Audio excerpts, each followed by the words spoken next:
이제 추석 특집으로 저희가 그 지역별 민심 분석을 오늘 해볼 텐데요. 네 분께 미리 부탁을 드렸어요. 어떤 지역을 하실 건지. 네. 먼저 장성철 소장님, 인천을 꼽아주셨어요? 인천을 이겨야 총선에서 이긴다. 그러니까 인천이 총선의 어떠한 결과의 바로미터다. 이렇게 좀 말씀드리고 싶어요. 통계로 말씀드려 볼게요.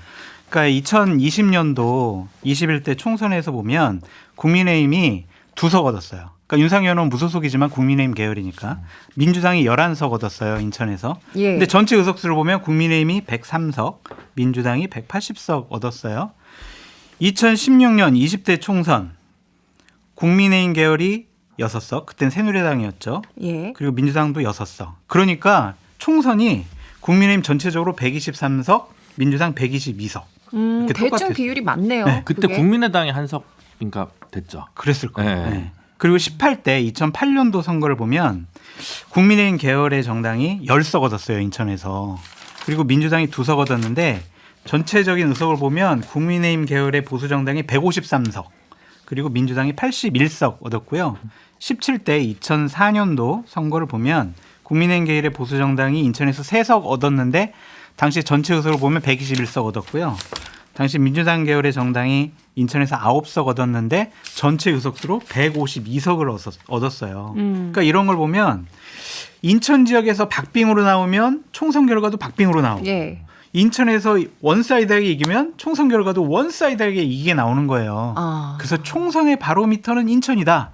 인천 선거 결과를 주목해라 라는 차원에서 제가 인천을 꼽았습니다. 제가 인천 시민이거든요. 아, 그래요? 예. 아, 제가 인천에서 쭉 자랐어요. 지역구원 누구세요?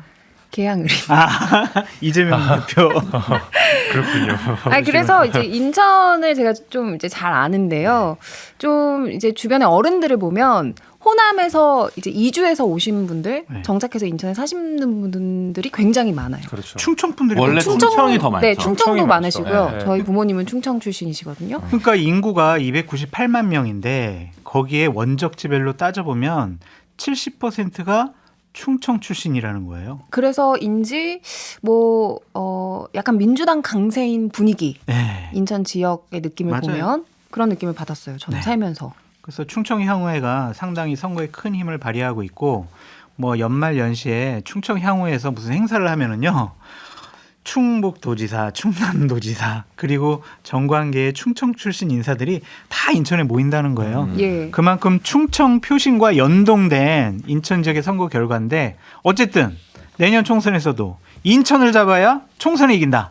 이러한 것을 좀 말씀드리기 위해서 인천 지역을 거기서 그래서 재밌는 게 뭐냐면 인천에 출마하시는 국민의힘 소속의 의원들은 인천 출신이 제일 많고 그리고 두 번째로는 충청 출신이 더 많아요. 예. 예를 들면 대표적으로 뭐 4선 의원이신 윤상현 의원 충청도 출신이시고 안상수 시장 충청도 출신입니다. 이런 식으로 그래서 국민의힘에서 인천 쪽에 공천을 할 때는 항상 충청 출신들을 먼저 고민을 하게 돼요. 그래서 그 인천과 가까운 강서에서도 왜 우리 선대위원장급에서 이제 충청 의원들이 많이 가는 이유도 인천에서 넘어와서 강서구에 거주하시는 분들이 충청도 분들이 많기 때문에 이런 상관관계가 있습니다. 네. 네. 그 말씀드렸다시피 공교롭게도 이제 제가 사는 지역구가 계양을이거든요. 네. 많은 분들이 또 저희 지역구에 관심을 많이 가지실 것 같은데 어떻게 이재명 대표가 재출마합니까? 당연히 출마하시겠죠. 그러니까 추석 전에 그냥 기사에서 한 줄 본 것 같은데 그냥 그 지역에 계속 출마하겠다. 뭐 계양 주민들과의 약속을 이행할 것이 많이 있다. 또 딴 지역 가는 것도 뭐 적절하지가 않다. 뭐 이러한 분석 기사가 나와 있더라고요. 그리고 그쪽 지역에 출마하면 당선될 가능성이 높잖아요. 괜히 당대표니까 수도권에 허움제해가지고 강남에 가서 출마해라. 이렇게 해가지고 만약에 배지에 뚝 떨어지면은 대선 가도가 상당히 어려워질 수 있기 때문에 현재 지역구고 당선될 가능성이 높기 때문에 이재명 당대표는 계양을에 출마할 가능성이 높다라고 전망해 봅니다. 이재명 대표가 재선은 무리 없다고 이제 보시는 거죠? 일단은 뭐 구속영장도 기각이 됐고 또 우리나라 대한민국 국민 같은 경우에는 어떤 정치 지도자에 대해서는 좀 선택을 해주는 경향도 있어요.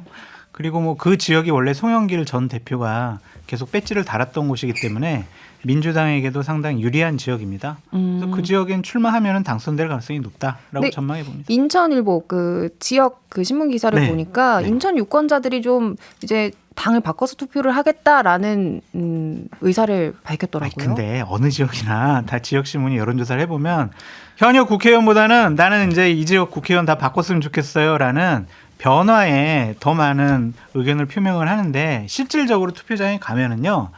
일단은 투표율이 총선 투표율이 대략 70% 내외가 되잖아요. 그러면 30%의 약간 좀 정치에 관심이 없는 분들보다는 정치에 고관심층 그리고 내가 어느 당을 지지를 하느냐 그런 강력한 지지층들이 나와서 투표를 하기 때문에 고 여론조사랑은 다른 결과가 항상 나온다라고 말씀드립니다. 인천 같은 경우는 이제 전반적으로 최근까지 여론조사나 뭐 동향이나 보면 민주당이 최근에는 좀 유리해 보이는 측면이 많이 있는데 예. 이제 이른바 돈봉투 의혹으로 인해서 두 명이 이제 탈당을 했잖아요. 윤관석 의원이랑 이성만 의원 두 명이 탈당을 했고 그래서 공천 혁신을 어느 정도로 할 거냐라는 게 좀 포인트인 것 같아요. 하나가 지금 13석 중에서 2석이 이제 국민의힘이고 이제 11석이 있는데 이 11석의 민주당 의원을 보면요. 현근택 변호사님이 늘 주장하시는 세대 교체가 시급해 보이는 게 57년생부터 62년생으로만 돼 있어요. 타도 586이에요. 그거 왜 없어요? 57년부터 62년생. 그러니까 당선될 때는 50대였던 분들도 있지만 지금 이제 다 60대가 된 네. 거고. 예. 그래서 약간의 그 두석 비었잖아요. 지금 윤관석, 이성만 그분들을 재공천하지는 않을 테니까 거기에 대한 이제 세대 교체 열망이나 이런 것들이 이제 어떻게 반영될 것인가가 하나 포인트가 있을 거고요. 그리고 원외 지역위원장들한테는 또 포인트가 뭐가 하나 있냐면 서구가 분구가 될 겁니다. 네. 아마 인천 서구 을이. 그래서 거기서 한석이 더 나을 가능성이 되게 크기 때문에 거기 이제 누가 새롭게 깃발을 꽂느냐 요것도 이제 관전 포인트라고 할 수 있습니다. 알겠습니다. 조금 전에 인용한 인천일보 여론조사는 지난 7월 13일부터 15일 여론조사 기관 9월 13일부터 15일이겠네요. 여론조사 기관 한길리서치에 의뢰해서 나온 것이고요. 인천의 유권자 1,014명을 대상으로 했습니다. 7월 13일부터 15일이라고 하네요. 맞아요. 네. 예. 그리고 그 인천 관련돼서는 재밌는 포인트가 하나 있는데 그 대통령 선거 때 인천에서 이재명 대표가 당시에 이겼거든요. 근데 그 시장에서는 유정복 시장이 낙승을 했어요. 굉장히 크게 했어요. 대개는 여기는 인천이 이재명 대표가 좀 우세니까 여기서 시장도 좀 박빙으로 가지 않을까라고 생각이 됐는데 유정복 시장이 좀 낙승을 했던 가운데서는 그 인천에 있는 원도심 재개발 이슈가 상당히 있었고 여기에 대해서 인천에 계신 분들이 유정복 시장한테 좀 힘을 실어준 게 있거든요. 그러면 이 지역은 재개발 이슈가 굉장히 중요하다라는 걸 우리가 추론해낼 수 있는데 앞으로 총선에서 만약에 그런 것들을 후보들이 들이밀고 간다 그러면 여당 쪽에서 재개발 재건축 이슈를 들고 갔을 때 조금 더 유리한 측면이 있다고 우리가 이야기할 수 있을 것 같아요. 사실 뭐 인천은 정의당에서도 오랫동안 이제 기반을 닦아온 곳이에요. 네. 어떻게 좀 준비가 되고 있어요? 근데 이제 인천에 원래 그 정의당 세가 그 다른 지역에 비해서 조금 탄탄한 편이었는데 지금 저기 어디죠?